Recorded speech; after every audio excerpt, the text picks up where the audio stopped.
Hello everyone, मैं हूं आदर्श Singh, student of Gyanodaya के गुरुजी, और आप देख रहे हैं अपना पसंदीदा चैनल ज्ञानोदय कोचिंग क्लासेस। उम्मीद करते हैं आप सभी लोग बहुत अच्छे होंगे और अपने आने वाले एग्जाम की तैयारी जबरदस्त तरीके से कर ही रहे होंगे।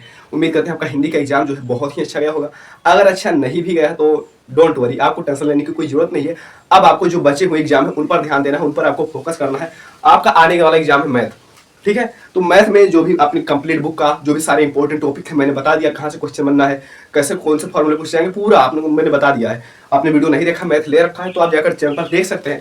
इसके साथ ही साथ आज हम बताने वाले हैं कि फिजिक्स में कौन कौन से ऐसे इंपॉर्टेंट पूरे टॉपिक है पूरी किताब के, जिन्हें हम तैयार कर लेते हैं तो बहुत ही अच्छा स्कोर हमारा होने वाला है। तो पूरी किताब के हम सभी महत्वपूर्ण परिभाषाओं के बारे में बताने वाले हैं। इस क्लास में सारे महत्वपूर्ण परिभाषाएं बताएंगे आपको जो आपके फिजिक्स की है। उसके बाद में जैसे परिभाषाएं कितने नंबर में आती हैं? 2 नंबर में आती है परिभाषाएं जैसे क्या हो गया, विद्युत द्विध्रुव होगा, विद्युत द्विध्रुव आघूर्ण क्या होता है, विद्युत क्षेत्र रेखा, ये सब क्या मतलब क्या होता है बस। उसके बाद में अगर इसकी मात्रक और बीमा भी पूछ ली जाएगी, मात्रक और बीमा, ठीक है, मात्रक और बीमा के साथ अगर पूछ ली जाएगी परिभाषा, तो तब आपको ये 3 नंबर में मिलेगा। तब आपको ये 3 नंबर का पूरा टॉपिक हो जाएगा आपका, ठीक है। तो सारी परिभाषाएं आपकी बुक पे बताने वाले हैं। आपके पास क्वेश्चन बैंक होगा, आप उन्हें टिक कर लीजिए जो हम आज बताने वाले हैं, ठीक है। नोट कर लीजिए, आपकी टिक कर लीजिए और फिर थोड़ा थोड़ा सा करके तैयार करते रहिए, वरना हम तो इसे तैयार करवाएंगे ही, ठीक है। उसके बाद में जो भी आपके महत्वपूर्ण नियम है, महत्वपूर्ण नियम जैसे क्या हो गया, कूलॉम का नियम हो गया पहले चैप्टर का। उसके बाद में गॉस का नियम हो गया, किरचॉफ का नियम, सारे नियम देखने वाले हैं, ठीक है। कौन कौन से इंपॉर्टेंट नियम है उनको देखने वाले हैं। उसके बाद में महत्वपूर्ण सैद्धांतिक प्रश्न, ये क्या होते हैं महत्वपूर्ण सैद्धांतिक प्रश्न?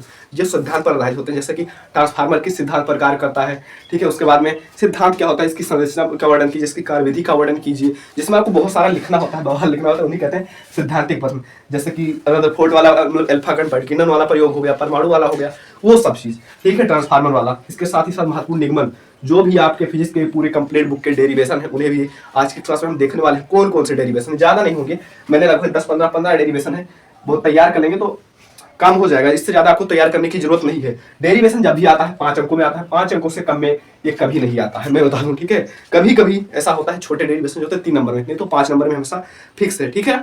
चलो, इसीलिए आपको क्या करना, सबसे पहले कॉपी ले लीजिए, कॉपी पेन, और फिर इनको नोट करते चलिए जो हम बता रहे हैं, ठीक है। चलो, सबसे पहले हम देखेंगे महत्वपूर्ण परिभाषाएं। पहली बात, नए हैं तो आपको कुछ नहीं करना है, मैंने हमेशा कहता हूँ लाइक कमेंट से, बस आपको चैनल को सब्सक्राइब करना है। सब्सक्राइब करने के लिए आपको बेल आइकन दिख रहा होगा, उससे ऑल पर सेट कर दीजिए सब्सक्राइब करके, ठीक है। क्लासेस का नोटिफिकेशन मिले आपको, बस और कुछ नहीं चाहिए। चलो बढ़ते हैं सबसे पहले टॉपिक से, क्या है हमारा महत्वपूर्ण परिभाषाएं, और देखते हैं कंप्लीट बुक की महत्वपूर्ण परिभाषाएं। तो फर्स्ट चैप्टर में अगर हम बात करें महत्वपूर्ण परिभाषाओं के, तो सबसे पहले आपका आ जाता है विद्युत क्षेत्र की तीव्रता। ये क्या होता है विद्युत क्षेत्र की तीव्रता? इसका हमें मात्रक पूछा, परिभाषा पूछी जाती है, ठीक है। यहाँ पर सही से लिख नहीं जा रहा है, ठीक है मैं। और उसके बाद में इसका मात्रक और इसकी बीमा पूछी जाती है, ठीक है। इतना सारा पूछने के बाद इसके लिए मिलते हैं 3 अंक, ठीक है। इसके लिए कितने अंक मिलते हैं? 3 अंक मिलते हैं, ठीक है। अब विद्युत क्षेत्र की तीव्रता क्या होती है वैसे मैं आपको शॉर्टकट में बता सकता हूँ, ठीक है। कि हाँ, अगर कोई एकांक परीक्षण आवेश जो विद्युत क्षेत्र में रखा हुआ तो उस पर लगने वाला जो बल होता है उसको ही कहते हैं विद्युत क्षेत्र की तीव्रता कहते हैं, ठीक है। चलिए, अगर आपको हाँ इसका हम पूरा जो यहाँ पर बताने वाले हैं इसको हम सोल्व भी करवाएंगे, ठीक है। इसको हम सोल्व भी करवाएंगे, ठीक है। तो नोट करके रख लीजिए, क्योंकि जब हम सोल्व करवाएंगे हाँ तब आपको ये सब काम में आने वाला है, ठीक है। एक एक हाँ कोई भी छूटने, अगर कोई भी डेरिवेशन छूटता है इंपॉर्टेंट तो आप कमेंट करना, ठीक है। अगर कोई भी इंपॉर्टेंट डेरिवेशन छूटे आज की इस क्लास में तो कमेंट करके बताना, ठीक है, मैं बता दूंगा आपको, ठीक है। चलिए, अगला क्या है विद्युत द्विध्रुव। उसके बाद आपका क्या जाता है विद्युत द्विध्रुव, जिसे इंग्लिश में कहते हैं इलेक्ट्रिक डाइपोल, ठीक है। विद्युत द्विध्रुव, और विद्युत द्विध्रुव से भी ज्यादा इंपॉर्टेंट है विद्युत द्विध्रुव आघूर्ण, ठीक है। यह मोस्ट इंपॉर्टेंट क्वेश्चन है, ठीक है, मोस्ट इंपॉर्टेंट। ऊपर जो हमने आपको बताया क्या बताया था, विद्युत क्षेत्र की तीव्रता और ये विद्युत द्विध्रुव आघूर्ण, ठीक है, ये दोनों मोस्ट इंपॉर्टेंट है, ठीक है। चलिए, उसके बाद में आपसे पूछा जाता है विद्युत बल रेखाएं क्या होती हैं, ठीक है। और इससे यह हर एक सेट में पूछा जाता है, ठीक है भैया। ये अगर हम बात करें तो भैया 2022 में भी आया है, 2023 में भी आया है और 2024 में भी आया है। और पूछा क्या जाता है, पूछा जाता है आपसे कि विद्युत बल रेखाएं होती क्या हैं, इनके गुण बताइए, ठीक है। इनके आपको गुण पूछता है कि जैसे विद्युत बल रेखाओं के गुण, जैसे कि विद्युत बल रेखाएं सतत होती हैं या धनावेश से निकलकर ऋणावेश में प्रवेश करते हैं, इस तरह इनके गुण। और इनके गुण से भी एक प्रॉपर क्वेश्चन जो है एनसीईआरटी में दिया गया था और आपके एग्जाम 2024 में पूछा गया था आपसे कि हाँ जो विद्युत बल रेखाएं हैं ये एक दूसरे को काटती क्यों नहीं है। तो आप सभी को पता है, मैंने बता रखा है कि अगर क्या होगा अगर विद्युत बल रेखाएं एक दूसरे को काटेंगी, तो भैया विद्युत बल रेखाओं की जब स्पर्श रेखा खींचेंगे तो एक जो दिशा होगी इधर बताएगी और दूसरी इधर बताएगी दिशा विद्युत क्षेत्र की, और एक साथ 2 दिशाएं संभव तो है ही नहीं, तो फिर ये एक दूसरे को इसीलिए नहीं काटती हैं, ठीक है। समझ में आया कि उन्हें काटती हैं, ये आपसे पूछा गया था। चलिए, तो यहाँ इन चारों को नोट कर लीजिए, नहीं तो आप स्क्रीनशॉट भी ले सकते हैं। उसके बाद आपका अगला क्वेश्चन आ जाता है भैया, ये आपका, ठीक है, यहां से आपको आवेशों का वितरण, यहां से आपको एक क्वेश्चन देखने को मिलता है। आवेशों का वितरण जो होता है 3 प्रकार का होता है, रेखीय, पृष्ठीय और आयतन आवेश घनत्व, ठीक है। आयतन वाला इतना इंपॉर्टेंट नहीं है, लेकिन ये दोनों इंपॉर्टेंट है आपके एग्जाम के लिए, ठीक है, इंपॉर्टेंट है आपके एग्जाम के लिए। रेखीय आवेश घनत्व क्या होता है? रेखीय आवेश घनत्व जब आवेश का वितरण क्या होता है? एक सीधी रेखा में होता है, ठीक है, इस तरह सीधी रेखा में होता है। और पृष्ठीय आवेश घनत्व जब आपका आवेशों का वितरण जो होता है एक क्षेत्रफल में होता है, छोटे से पृष्ठ पर होता है, ठीक है। चलिए उसके बाद में आपसे पूछा जाता है विभव परवर्तता क्या है भैया? विभव परवर्तता क्या है? और यह मोस्ट इंपोर्टेंट क्वेश्चन है, मोस्ट इंपोर्टेंट कि विभव परवर्तता क्या है, ठीक है। आपसे पूछा जाता है विभव परवर्तता क्या है, और फिर इसका एक डेरिवेशन भी है कि विद्युत धारा से इसका संबंध क्या है, ठीक है, हर साल आता है। उसके बाद में धारा घनत्व, हाँ इसको इतना ज्यादा इंपोर्टेंट नहीं बताएंगे, लेकिन हाँ मोस्ट इंपोर्टेंट तो नहीं, लेकिन इंपोर्टेंट कह सकते हैं, ठीक है। तो इसे भी हाँ इंपोर्टेंट कह सकते हैं, लेकिन मोस्ट इंपोर्टेंट नहीं कह सकते। और इसको तो हम भैया हाँ गतिशीलता, इसको तो हम वेरी वेरी वेरी इंपॉर्टेंट बोलेंगे, ठीक है, इसको हम वेरी वेरी वेरी इंपॉर्टेंट बोलेंगे। क्योंकि भैया अगर देखा जाए ना तो यह 2023 में 5 सेट में पूछा गया था, लगभग 2024 में भी आपके लगभग 2-3 सेट में पूछा ही गया था। तो इसीलिए यह आपको अपने बोर्ड एग्जाम 2025 में देखने को मिलने वाला है, नोट करके रख लीजिए इस बात को, ठीक है। ये आपका फिक्स क्वेश्चन है, ठीक है, आपको 2025 में देखने को मिलने वाला है। चलिए अब अगला देख लेते हैं। अगला फिर है हमारा विशिष्ट प्रतिरोध, ठीक है, विशिष्ट प्रतिरोध। ये तो भैया फिक्स, एकदम फिक्स क्वेश्चन है, मोस्ट इंपोर्टेंट और एकदम फिक्स क्वेश्चन है। यहां से आपको कुछ ना कुछ तो देखने को मिलेगा। इस पर आपको हाँ इसके फॉर्मूले पर न्यूमेरिकल भी पूछ सकता है, और आपसे पूछ सकता है विशिष्ट प्रतिरोध होता क्या है, ठीक है। और प्रतिरोध का हाँ इसका मात्रक पूछेगा, इसकी बीमा पूछेगी, ठीक है। और उसके बाद में कभी कभी यह भी पूछ लेता है कि हाँ इस प्रतिरोध जो है किन बातों पर निर्भर करता है, या किन बातों पर निर्भर करता है, ठीक है। तो यह भी आपसे पूछ सकता है, इसीलिए इसे हम वेरी वेरी वेरी इंपॉर्टेंट की श्रेणी में रखेंगे, ठीक है। चलिए उसके बाद आपका क्या है, अब देखिए आपने फर्स्ट चैप्टर में क्या पढ़ा था, यहाँ भैया वैद्युत द्विध्रुवाघूर्ण, वैद्युत फ्लक्स, वैद्युत बल रेखाएं, ठीक है। उसी तरह यहाँ आपको चुंबक ये आपका कौन सा चैप्टर का है? चुंबकत्व एवं द्रव वाले चैप्टर का है, ठीक है। तो यहाँ पर आपको चुंबकीय द्विध्रुवाघूर्ण, चुंबकीय फ्लक्स और चुंबकीय बल रेखाएं आपको इसी तरह देखने को मिलने वाले हैं। और इसमें से अगर देखा जाए तो भैया जिस तरह आपका वैद्युत बल रेखाएं होती है, उसी तरह चुंबकीय बल रेखाओं को भी पूछा जाता है, और इसके गुण को पूछा जाता है, ठीक है, इसके गुण को पूछा जाता है। चुंबक से अगर यहाँ पर बात करें मोस्ट इंपोर्टेंट, तो यह फिर चुंबकीय फ्लक्स जो है आपका मोस्ट इंपोर्टेंट क्वेश्चन हो जाता है, ठीक है। मोस्ट इंपोर्टेंट आपका हो जाता है, पूछा जाएगा कि हाँ चुंबकीय फ्लक्स किसे कहते हैं, ठीक है। उसके बाद ये आपका एक और महा इंपोर्टेंट क्वेश्चन आ जाता है कि विद्युत चुंबकीय प्रेरणा क्या है भैया? इतना बहुत इंपोर्टेंट क्वेश्चन है, इसे हम मोस्ट इंपोर्टेंट क्वेश्चन कहेंगे। और इस पर पूरा तो चैप्टर है भैया, इसका पूरा इसके नाम से पूरा चैप्टर बना है, इसीलिए इसको तो बिल्कुल भी नहीं छोड़ना है। चलिए अगला देख लेते हैं। अगला भैया ये देखिए, यहाँ पर आपका 2 और इंपोर्टेंट आ चुके हैं, ठीक है।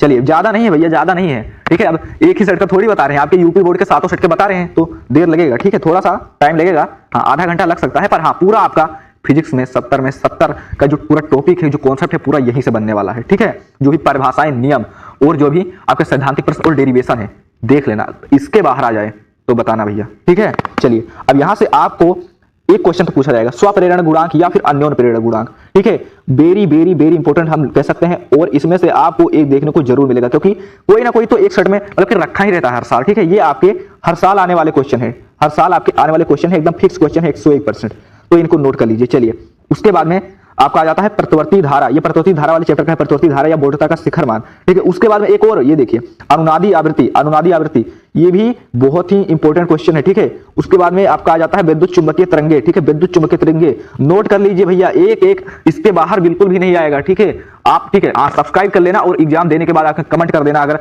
गाली देकर जाना कमेंट में अगर इसके बाहर आ गया, ठीक है, गाली देकर जाना, ठीक है। नंबर ले लो, अगर हाँ बाहर आ गया तो नंबर ले लो, व्हाट्सएप पर गाली भेजना, ठीक है। चलिए फिर अगला देखते हैं। देखिए आपकी सेकंड बुक कब आ गया यहाँ से, ठीक है। यहाँ से अब आपकी सेकंड बुक के जो महत्वपूर्ण परिभाषाएं हैं वो शुरू होती हैं, ठीक है। सबसे पहला ये तो आपको पता ही है, सबसे पहला आपका जो परिभाषा क्या है, प्रकाश का परावर्तन क्या है, आपसे पूछा जाता है, ठीक है। पूछा जाता है प्रकाश का परावर्तन क्या है, 2 अंकों में पूछा जाता है। जब इसके नियम पूछा जाता है हाँ तो 3 नंबर में पूरा पूछा जाएगा। इस तरह भी पूछा जाएगा प्रकाश का परावर्तन क्या होता है, हाँ इसका नियम जो है, नियम भी पूछा जाता है। तो प्रकाश के नियम जो है वही ज्यादा इंपॉर्टेंट है, जब वो आता है तो पूरे 3 अंकों के साथ आ जाता है, नहीं तो प्रकाश का परावर्तन वैसे 1-2 अंक में ही आता है, ज्यादा मार्क्स में नहीं आता है, ठीक है। चलिए अगला क्वेश्चन क्या है कि संयुग्मी फोकस क्या है, ठीक है, संयुग्मी फोकस क्या है। और उसके बाद में एक और महा इंपॉर्टेंट आ जाता है आपका रेखीय आवर्धन क्या है। रेखीय आवर्धन आपसे पूछा जाता है, रेखीय आवर्धन क्या है, इसे हम मोस्ट इंपॉर्टेंट क्वेश्चन कहेंगे, ठीक है। पूछा ही जाएगा रेखीय आवर्धन क्या होता है, क्या होता है आवर्धन, ठीक है। आपको जो वस्तु की लंबाई और जो आपकी प्रतिबिंब कोण लंबाई होता है उसका अनुपात होता है रेखीय आवर्धन आपका, ठीक है। चलिए उसके बाद आपका आ जाता है प्रकाश का परावर्तन, ठीक है। जिस तरह आपका प्रकाश का अपवर्तन, ठीक है, प्रकाश का जिस तरह आपका प्रकाश का परावर्तन पूछा जाता है उसी तरह आपका पूछा जाता है प्रकाश का अपवर्तन, ठीक है। और इसका भी आपको नियम पूछा जाता है, 2 नियम इसके भी होते हैं, 2 नियम उसके भी होते हैं, ठीक है। चलिए उसके बाद में प्रकाश के परावर्तन से ही संबंधित एक टॉपिक है क्रांतिक कोण, और क्रांतिक कोण और एक आ जाता है पूर्णांतरिक परावर्तन, क्योंकि क्रांतिक कोण और पूर्णांतरिक परावर्तन एक ही साथ पूछा जाता है। इस तरह पूछा जाता है कि हाँ भैया क्रांतिक कोण किसे कहते हैं, नहीं पूर्णांतरिक कोण, इस तरह पूछा जाता है पूर्णांतरिक परावर्तन किसे कहते हैं, क्रांतिक कोण से इसका क्या संबंध है, क्रांतिक कोण किसे कहते हैं, पूर्णांतरिक परावर्तन किसे, मतलब एक ही में ये संबंधित करके दे दिया जाता है, एक ही क्वेश्चन को। हाँ क्योंकि जो क्रांतिक कोण होता है इसी को थोड़ा सा बढ़ाने पर जो प्रकाश की किरणें होती है उसी मार्ग में लौट जाती हैं, तो वही कहलाता है पूर्णांतरिक परावर्तन, यानी ये दोनों ये एक दूसरे से ज्वाइंट है, ठीक है। और फिर आ जाता है आपका, ये देखिए यहाँ पर आपके जो लेंस हैं उनसे संबंधित जो भी आपके परिभाषाएं हैं, जैसे आपने क्लास 10 में भी पढ़ा होगा, जो भी दर्पण से संबंधित मुख्य परिभाषाएं कि फोकस क्या होता है, ध्रुव क्या होता है, उसी तरह यहाँ पर आपको लेंस का पूछा जाता है। लेंस का पूछा जाता है, क्या पूछा जाता है, फोकस पूछा जाता है कि भैया लेंस का जो है प्रथम फोकस क्या होता है और लेंस का द्वितीय फोकस क्या होता है। एक तो आपको देखने को मिलेगा, इसमें से आपको एक तो देखने को जरूर मिलेगा, ठीक है। उसके बाद आपका क्या आ जाता है, उसके बाद भैया प्रकाशिक केंद्र क्या होता है, प्रकाशिक केंद्र के बाद आपका कोणीय विक्षेपण क्या होता है, कोणीय विक्षेपण चलिए देख लेते हैं। अगला क्या है, कोणीय विक्षेपण के बाद आपका आ जाता है वर्ण विक्षेपण। और भैया ये देखिए जितना हम लिखें इसको मोस्ट मोस्ट मोस्ट उतना कम है, उतना ही कम है, वर्ण विक्षेपण क्षमता उतना ही कम है, ठीक है। Most most most important question है, हर साल आने वाला है। और ठीक है, ये इतने सेट में रखा होता है, कई बार तो ऐसा हुआ है 4-4 सेट में आपको देखने को मिलता है वर्ण विक्षेपण क्षमता, तो इसीलिए इसको तो बिल्कुल भी नहीं भूलना है, ठीक है। चलिए उसके बाद न्यूनतम विचलन कोण ये आपका आ जाएगा, ठीक है। चलिए एक एक टॉपिक नोट कर लीजिए पूरा। और ये तरंगाग्र बहुत पूछा जाता है, तरंगाग्र बहुत पूछा जाता है। और आपसे यहाँ पर एक क्वेश्चन पूछा जाता है व्यतिकरण, ठीक है। यहाँ पर व्यतिकरण से संबंधित बहुत सारे क्वेश्चन आते हैं। अगला क्वेश्चन क्या दिया गया है, कला संबंध स्रोत, कला संबंध स्रोत, इसको भी नोट कर लीजिए, ठीक है, क्योंकि यहाँ भी इंपॉर्टेंट ही, यहाँ पर जो भी हम बताने वाले हैं सारे इंपॉर्टेंट डेरिवेशन होने वाले हैं, ठीक है। बस आधे घंटे, ठीक है, कॉपी कलम लेकर बैठिएगा, एक एक टॉपिक नोट कर लीजिए, ठीक है, एक एक क्वेश्चन नोट कर लीजिए। और एग्जाम से पहले इनको हम तैयार करवाएंगे आपको, ठीक है, इनको हम तैयार करवाएंगे आपको, ठीक है। चलिए अब यहाँ पर आपसे पूछा जाता है प्रकाश का विवर्तन, ठीक है। विवर्तन क्या होता है, यह भी मोस्ट इंपोर्टेंट क्वेश्चन है। और इससे भी ज्यादा है इंपॉर्टेंट कि प्रकाश वैद्युत प्रभाव क्या होता है, प्रकाश वैद्युत प्रभाव क्या होता है। और ये शायद गलत हो गया, थोड़ा दोहली लिख गया है, लेकिन ये जो इसका राइट ये रहेगा देहली रहेगा, ठीक है। देहली होता है, ठीक है, देहली आवृत्ति होता है, ठीक है भाई लोग, तो इसको सही कर लीजिएगा। आपसे पूछा जाता है देहली आवृत्ति, कारफलन और देहली तरंगदैर्घ्य, इसमें से आपको एक क्वेश्चन आपको देखने को मिलेगा, इन तीनों में से एक क्वेश्चन आपको देखने को जरूर मिलेगा, ठीक है। तो भैया जो भी हम बता रहे हैं यहाँ इनमें से एक मिलेगा, वो 101% फिक्स्ड वाले हैं, ठीक है। तो उनको तो बिल्कुल भी मत कीजिएगा, ठीक है। चलिए अगला देख लेते हैं, चलिए हाँ भैया अब आपका आ जाता है ये देखिए समस्थानिक संभारिक, ये तीनों ये सगे भाई हैं, ठीक है। समस्थानिक संभारिक और समन्यूट्रॉनिक, किसी सेट में आपसे पूछा जाएगा कि भैया समस्थानिक क्या होता है, इसका परिभाषा उदाहरण दीजिए। किसी दूसरे सेट में यही क्वेश्चन आ जाएगा कि समभारिक क्या होता है, किसी तीसरे सेट में रखा होगा कि समन्यूट्रॉनिक क्या है, इसका उदाहरण बता दीजिए, ठीक है। या फिर किसी में पूछ लिया जाएगा, हाँ मान लीजिए चौथे में पूछ लिया जाएगा कि समस्थानिक संभारिक में अंतर क्या होता है, पांचवें में पूछ लिया जाएगा कि हाँ संभारिक और समन्यूट्रॉनिक में अंतर क्या होता है। तो इस तरह यहाँ से आपको एक क्वेश्चन तो देखने को मिलेगा, डेफिनेटली एक क्वेश्चन तो पक्का है भैया, नोट कर लीजिए, ठीक है। एक क्वेश्चन तो यहाँ से आपको देखने को मिलने वाला है 101%, ठीक है। एक क्वेश्चन आपको देखने को मिलेगा, लिख कर ले लीजिए, ठीक है। स्क्रीनशॉट में हरकत लगा लीजिए अपने फोन के होम स्क्रीन पर, एक क्वेश्चन आपको मिलने वाला है। चलिए उसके बाद में आपका क्या जाएगा, नाभिकीय बल, ठीक है। नाभिकीय बल क्या होता है और परमाणु क्रमांक, ठीक है, परमाणु क्रमांक और ये परमाणु भार भी, जो परमाणु भार भी पूछा जाता है, ठीक है। क्रमांक और इसका परमाणु भार, ठीक है। देखिए आ भी गया, ठीक है। परमाणु भार यानी कि परमाणु की द्रव्यमान संख्या जो होती है, एटॉमिक मास जो होता है, ठीक है, एटॉमिक मास नंबर जो होता है वो पूछा जाने वाला है आपसे। और द्रव्यमान क्षति क्या होती है, बंधन ऊर्जा क्या होती है, ठीक है। इसमें भी आपको ये बंधन ऊर्जा वाला इंपॉर्टेंट है और ये पूछा ही जाएगा, ठीक है। चलिए उसके बाद आपका आ जाता है एटॉमिक मास यूनिट, कहें तो परमाणु द्रव्यमान मात्रक, ठीक है, यानी एटॉमिक मास यूनिट इसे कहते हैं इंग्लिश में, ठीक है। तो यह भी आपका बहुत इंपॉर्टेंट क्वेश्चन हो जाता है और आपको अपने एग्जाम में देखने को मिलने वाला है। चलिए अगला क्या है, नाभिकीय विखंडन क्या होता है, नाभिकीय विखंडन क्या होता है। हाँ यहाँ से आपके दो क्वेश्चन पूछे जाते हैं कि नाभिकीय संयुग्मन क्या होता है और उसके बाद में नाभिकीय विखंडन क्या होता है। विखंडन वही जो नाभिक होता है अपने छोटे छोटे नाभिकों में टूट जाता है, ठीक है। और संयोजन क्या होता है, जब हाँ आपको पता है संलयन, हाँ सॉरी संयोजन हम बता रहे थे, संलयन, हाँ जब जो हाँ संयोजन आपको पता ही है कि दो मिलते हैं और एक बन जाता है तो वही संयोजन कहलाता है, वही संलयन कहलाता है, ठीक है। तो नाभिक संयोजन और संलयन इसमें से आपको नाभिक विखंडन और नाभिक संलयन इसमें से आपको एक जरूर देखने को मिलेगा, ठीक है, एक तो मिलेगा, ठीक है। इसे भी मोस्ट इंपोर्टेंट में लिख लीजिए, ठीक है। चलिए अगला क्या है, अर्धचालक। अर्धचालक क्या होता है, ये आपका उस वाले क्वेश्चन का है, ठीक है। अर्धचालक एवं इलेक्ट्रॉनिक युक्तियाँ, ठीक है, ये उस वाले चैप्टर का है। अवक्षय परत क्या होती है, ये आपसे पूछा जाएगा, अवक्षय परत। उसके बाद में विभव प्राचीर क्या होता है, मोस्ट इंपोर्टेंट क्वेश्चन है। तो चलिए यहाँ तक हमने सारे इंपोर्टेंट जो भी परिभाषाएं हमने आपको दिखा दी, ठीक है। अब चलिए हम देख लेते हैं महत्वपूर्ण नियम कौन कौन से हैं। चलिए एक बार मैं आपको दिखा देता हूँ कौन कौन से हमने देखे हैं, ज़्यादा नहीं था आप बता रहे हैं इतना है, ज़्यादा नहीं था। अरे भैया पूरे 7 सेट का तो बनना है ना, 7 सेट का तो यहीं से आना है ना। चलिए एक बार मैं आपको दिखा देता हूँ ताकि आप स्क्रीनशॉट ले सकें अच्छे से, नहीं लिया है तो ये देखिए यहाँ से ये वाला, ठीक है। हाँ आपको मौका देते हैं स्क्रीनशॉट लेने का, ठीक है।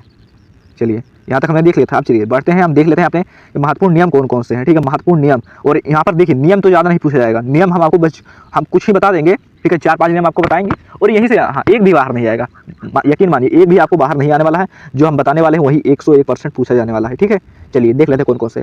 चलिए आपका जो ये सारा टॉपिक है वो सीरियल वाइज है, मतलब फर्स्ट चैप्टर से आपका हाँ इस तरह कि पहले फर्स्ट चैप्टर का उसके बाद सेकंड चैप्टर का, ठीक है। इस तरह नहीं है कि हाँ भैया थर्ड चैप्टर का उसके बाद उसी में 5वां घुसेड़ दिया उसके बाद फिर पहला आ गया, ठीक है। इस तरह नहीं है, सीरियल वाइज है। तो चलिए पहले चैप्टर का इसमें दिया गया है कूलाम का नियम, ठीक है।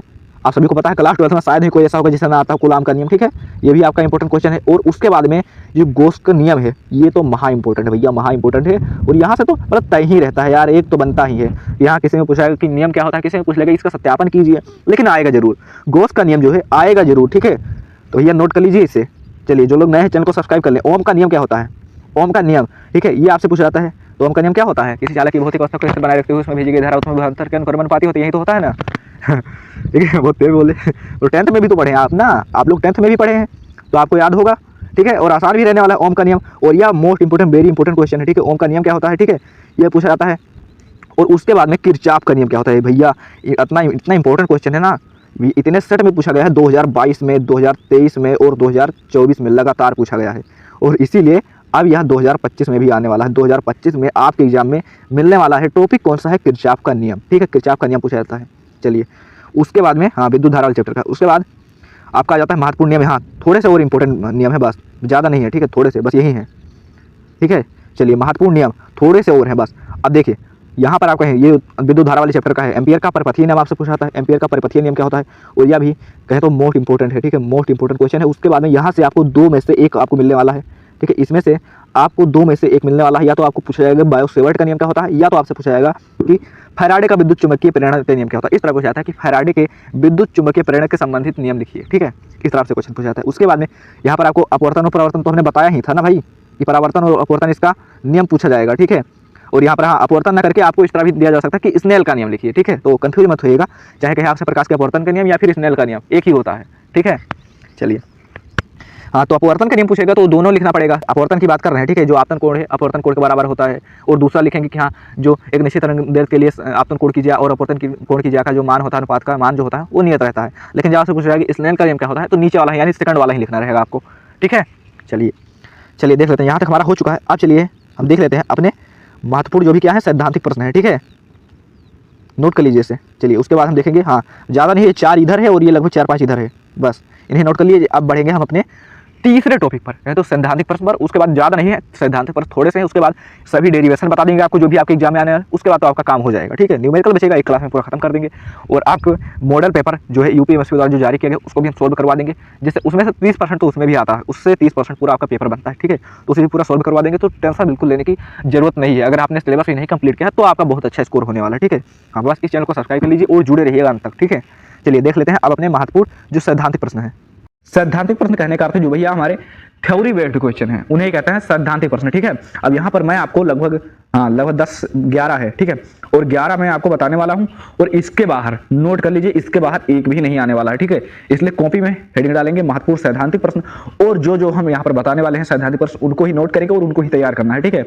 समय बहुत कम है इसी आपके पास, इसीलिए आपको हार्ड वर्क की जगह स्मार्ट वर्क करना है, ठीक है। अगर आपका सिलेबस नहीं पूरा हो तो सिलेबस को मत जाइए ना, जो भी इंपॉर्टेंट है वो हम आपको बता दे रहे हैं और इनको इससे तैयार कर लेते हैं तो आपके 90+ तो पक्के हैं, ठीक है। तो चलिए बता देते हैं कौन कौन से। अब देखिए महत्वपूर्ण सैद्धांतिक प्रश्न, इसमें क्या होता है भैया कि ना तो कोई डेरिवेशन होता है और ना तो कोई वो होता है निगमन। ज्यादा से ज्यादा इसमें आपको क्या करना पड़ता है, लिखना ही रहता है, ठीक है। जैसे कि आपको निबंध आप लिखे होंगे, ठीक है, तो उसी तरह ये है कि आपको क्या करना पड़ता है, निबंध में पूरा लिखना होता है भैया इसके लाभ क्या है, हानि क्या है, और फिर इसके रोकने के उपाय क्या है, यही तो लिखना रहता है। तो इसी तरह इसमें भी क्या लिखना रहता है, जो भी आपको टॉपिक दिया जाता है, बोला जाता है, तो उस पर आपको लिखना पड़ता है कि सिद्धांत प्रकार करता है और इसकी संरचना क्या है, इसकी कार्यविधि या किस तरह पूरा इसका कार्य जो है उसका प्रोसेस है वो पूरा आपको लिखना पड़ता है, ठीक है। चलिए यहाँ पर मैं कलर बदल लेता हूँ, ठीक है, चलिए एक सेकंड बस, ठीक है। चलिए अब यहाँ पर जैसे कि आपका पहला क्वेश्चन क्या आ जाता है, आपका आ जाता है पहला क्वेश्चन कि प्रतिवर्ती धारा जनित्र, इसे डायनेमो भी कहते हैं, डायनेमो का सिद्धांत, ठीक है। आपसे पूछा जाएगा कि किस सिद्धांत पर कार्य करता है और इसकी संरचना और कार्यविधि भी बताइए, ठीक है। आपसे यह 5 अंकों में पूछा जाएगा। कितने अंकों में पूछा जाएगा,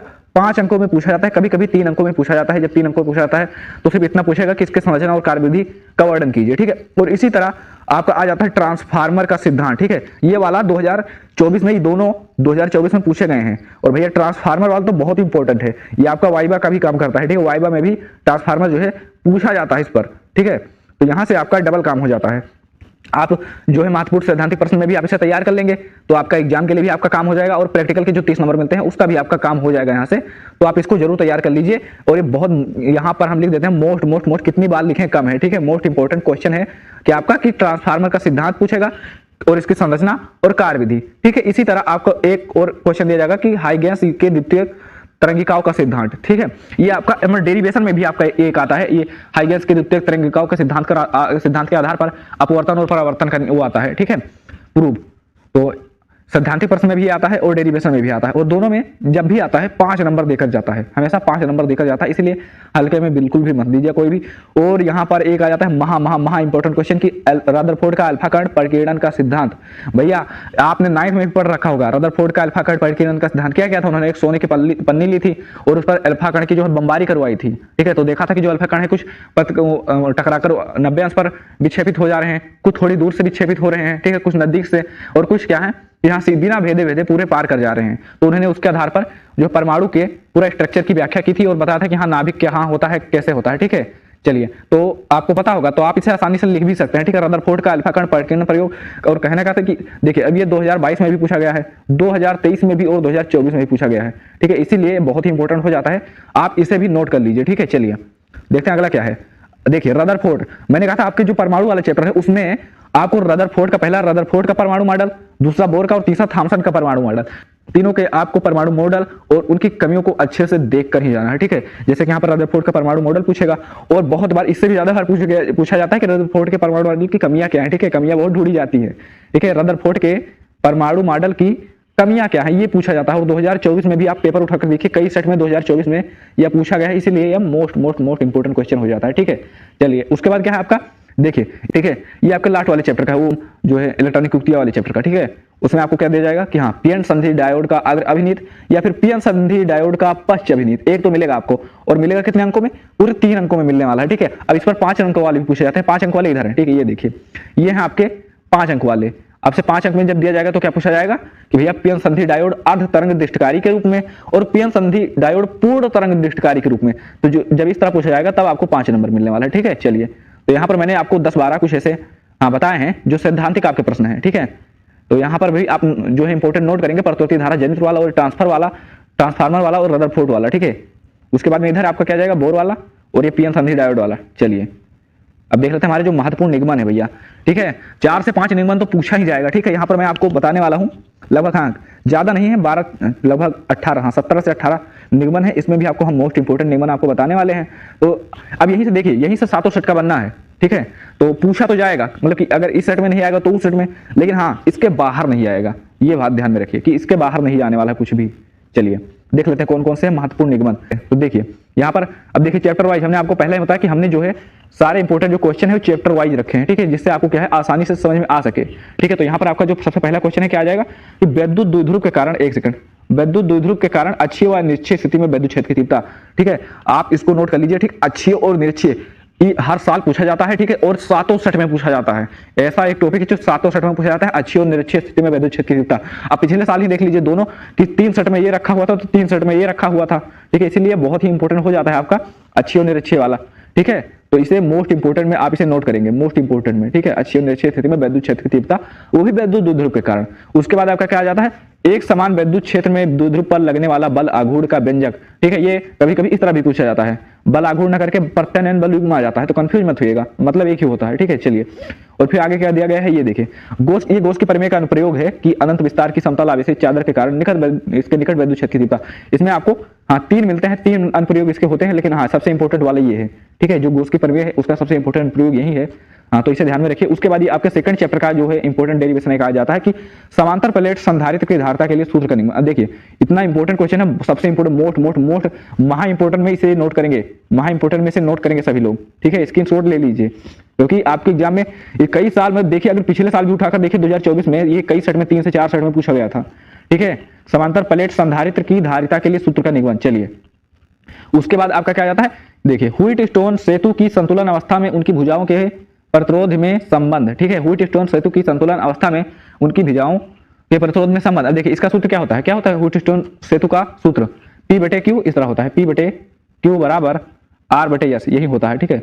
चलिए आगे क्या है, 2 समांतर धारावाही चालक तारों के बीच लगने वाला बल का व्यंजक, दो समांतर धारावाही चालक तारों के बीच लगने वाला बल का व्यंजक, और यह है क्या है, मोस्ट इंपोर्टेंट है, और ये 5 अंकों में पूछा जाता है, 5 अंकों में पूछा जाता है, आप इसे नोट कर लीजिए। चलिए अगला क्या है, ये देखिए एलसीआर सर्किट से क्वेश्चन आ गया आपका, एलसीआर सर्किट से, यानी एलसीआर परिपथ की प्रतिबाधा तथा कालांतर के लिए व्यंजक, एलसीआर परिपथ है, एक क्वेश्चन आपको मिलेगा इसमें से, ठीक है, प्रतिबाधा ऐसे मिलेगा क्वेश्चन आपको, LCR परपथ की प्रतिबाधा तथा कालांतर के लिए व्यंजक, ठीक है। ये 3 नंबर में भी आ सकता है और 5 नंबर में भी कभी कभी आ जाता है, ठीक है। तो 3 नंबर भी आ जाएगा, 5 नंबर भी आ सकता है। और उसके बाद क्या आ जाता है आपका, ये देखिए सेकंड बुक का, आपके सेकंड बुक का, किसी गोलीय पृष्ठ पर अपवर्तन के सूत्र का व्यंजक, गोलीय पृष्ठ पर अपवर्तन के सूत्र का व्यंजक और पतले लेंस के लिए अपवर्तन का सूत्र, ठीक है। अपवर्तन के सूत्र और परावर्तन के सूत्र दोनों को आपको डेरिवेशन जो है तैयार करके जाना है। दोनों ही मोस्ट इंपोर्टेंट डेरिवेशन है, मोस्ट इंपोर्टेंट डेरिवेशन है, ठीक है। दोनों ही आपको तैयार करके जाना है। चलिए अगला क्या है, देखिए हाँ ये चैप्टर, हाँ इस चैप्टर में बहुत सारे इतने ज्यादा डेरिवेशन है, क्योंकि जो पूरा आपका लाइट वाला चैप्टर है ना, सबसे ज्यादा नंबर देखा जाता है, पूरे 13 नंबर इसी एक चैप्टर से पूरे 13 नंबर मिलते हैं, इसलिए इसमें से बहुत ज्यादा पूछा जाता है, ठीक है। चलिए तो इसीलिए इसमें से बहुत ज्यादा डेरिवेशन है। संपर्क में रखे 2 पतले लेंसों की संयुक्त फोकस दूरी के लिए सूत्र का निगमन क्या होता है। संपर्क में रखे 2 पतले लेंस की जो फोकस दूरी होता है उसका सूत्र 1/f बराबर 1/f1 प्लस 1/f2, यही तो होता है ना। तो उसे हमें प्रूव करके दिखाना होता है। और ये जब भी आता है कभी 5 अंक से कम में नहीं आता है, ठीक है, 5 अंक से कम में नहीं आता है। और 2024 में भी पूछा गया है, तो इसे भी नोट कर लीजिए, क्योंकि 2025 में आने वाला है, 2025 में आपके पेपर में छपने वाला है। उसके बाद एक और मोस्ट इंपॉर्टेंट क्वेश्चन आ जाता है, डेरिवेशन किसी प्रिज्म के लिए प्रिज्म के पदार्थ के अपवर्तनांक का व्यंजक, ठीक है। अपवर्तनांक पर पूछा जाता है क्वेश्चन आपसे। अपवर्तनांक का डायरेक्ट आपको इसकी परिभाषा भी पूछ सकता है 3 नंबर में, और जब इसका हुआ आएगा सूत्र का निगमन, यहाँ पर आया भी हुआ है कि अपवर्तनांक का व्यंजक, तब ये 5 नंबर में आएगा, ठीक है। तो बहुत इंपॉर्टेंट है।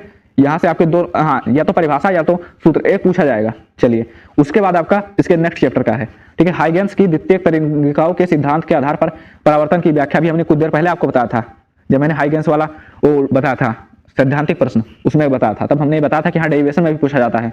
और ये 2 पूछा जाता है, एक इसके आधार पर अपवर्तन की व्याख्या और परावर्तन की व्याख्या, ठीक है। तो एक तो आएगा, इसमें से एक आएगा जरूर, ये बहुत ही मोस्ट इंपॉर्टेंट है। और इसमें से आपको एक देखने को जरूर मिलेगा, या तो चाहे आपसे अपवर्तन का पूछ ले और चाहे आपसे परावर्तन का पूछ ले, पर एक आएगा जरूर। चलिए उसके बाद आपका ये आ जाता है यंग द्वि स्लिट प्रयोग की सहायता से एनवी फ्रिज की चौड़ाई का व्यंजक, ठीक है। या 2024 में पूछा गया था यह भी, और मोस्ट इंपॉर्टेंट क्वेश्चन है, ठीक है। चलिए नोट कर लीजिए आगे। हाँ बस 4 थोड़े और बचे हैं, 4 बचे हैं। चलिए यही 4 बचे हैं, उसके बाद हमारा खत्म हो जाएगा, ठीक है। चलिए उसके बाद हम बताएंगे आपको किसी पतली एकल झिर्री से होने वाले प्रकाश के विवर्तन की व्याख्या। हाँ ये एकल झिर्री वाला बहुत पूछा जाता है, ठीक है। एकल झिर्री वाला बहुत पूछा जाता है, इसकी व्याख्या पूछी जाती है, ठीक है।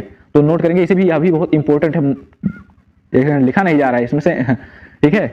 नए लोग चैनल को सब्सक्राइब कर लें भाई, ठीक है। चलिए अगला क्या है, डी ब्रोगली तरंगदैर्घ्य के लिए सूत्र का निगमन। हाँ कभी कभी ये डी ब्रोगली ना करके दे ब्रोगली भी लिखकर आता है, ठीक है। तो कंफ्यूज मत होइएगा, डी ब्रोगली दे ब्रोगली एक ही है, ठीक है। चलिए अगला क्या है, हाइड्रोजन स्पेक्ट्रम। देखिए most important question, hydrogen spectrum की विभिन्न श्रेणियों के लिए तरंगदैर्घ्य का सूत्र, ठीक है। यहाँ से आपके देखिए बहुत सारे क्वेश्चन बनते हैं। एक आता है जैसे कि विभिन्न श्रेणी, कौन कौन सी श्रेणी, यहाँ पे बहुत सारी श्रेणियां हैं, जैसे लाइमन श्रेणी, बामर श्रेणी। तो कभी कभी शॉर्ट में भी पूछा जा सकता है कि लाइमन श्रेणी का तरंगदैर्घ्य का सूत्र क्या है, बामर श्रेणी का। लेकिन ये देखिए यहाँ पर पूरा इसका कॉन्सेप्ट तैयार कर लेंगे, एक तो आएगा लाइमन श्रेणी, बामर श्रेणी, चाहे पूरा एक साथ ही पूछ, लेकिन आएगा जरूर एक। चलिए अगला क्या है, और सबसे लास्ट, ये आपके 12वें चैप्टर का है, परमाणु वाले चैप्टर का, ठीक है। बोहर के परमाणु मॉडल के आधार पर इलेक्ट्रॉन की 9वीं कक्षा की त्रिज्या के लिए व्यंजक। बोहर के परमाणु मॉडल के आधार पर इलेक्ट्रॉन की 9वीं कक्षा की त्रिज्या के लिए व्यंजक, ठीक है। त्रिज्या के लिए ये डेरिवेशन बहुत ही इंपॉर्टेंट है, ठीक है। हमने क्या होता है सभी तीनों के परमाणु मॉडल, कमियां और हाँ डेरिवेशन तैयार कर लीजिए। इसमें जो आपका सेकंड बुक में ज्यादा डेरिवेशन नहीं है, ठीक है। बाकी फर्स्ट चैप्टर में आपके मतलब जो फर्स्ट बुक है उसमें बहुत सारे डेरिवेशन है, पर मैंने आपको यहाँ पर टॉप 80 डेरिवेशन, यहाँ 18 डेरिवेशन आपको बताए हैं, और इसके बाहर कोई नहीं आएगा, ठीक है। टेंशन मत लीजिए, इसके बाहर नहीं आएगा। उम्मीद है आप सभी ने नोट कर लिया होगा, नहीं तो आपका पीडीएफ मिल ही जाएगा, ठीक है। और बहुत जल्द हम इसको पूरा हम सोल्व भी करवाने वाले हैं, ठीक है। पूरा डेरिवेशन और पूरा जो एक न्यूमेरिकल आपका बाकी रह गया, ठीक है। उसके लिए न्यूमेरिकल के लिए एक क्लास आएगा, एक क्लास ही काफी होगा, ठीक है। तो चैनल को सब्सक्राइब कर लें, जो लोग नए हैं चैनल को सब्सक्राइब कर लें, क्योंकि इस तरह के इंपोर्टेंट वीडियो इस चैनल पर आपको देखने को मिलती रहते हैं। मिलते हैं फिर किसी धमाकेदार वीडियो के साथ, तब तक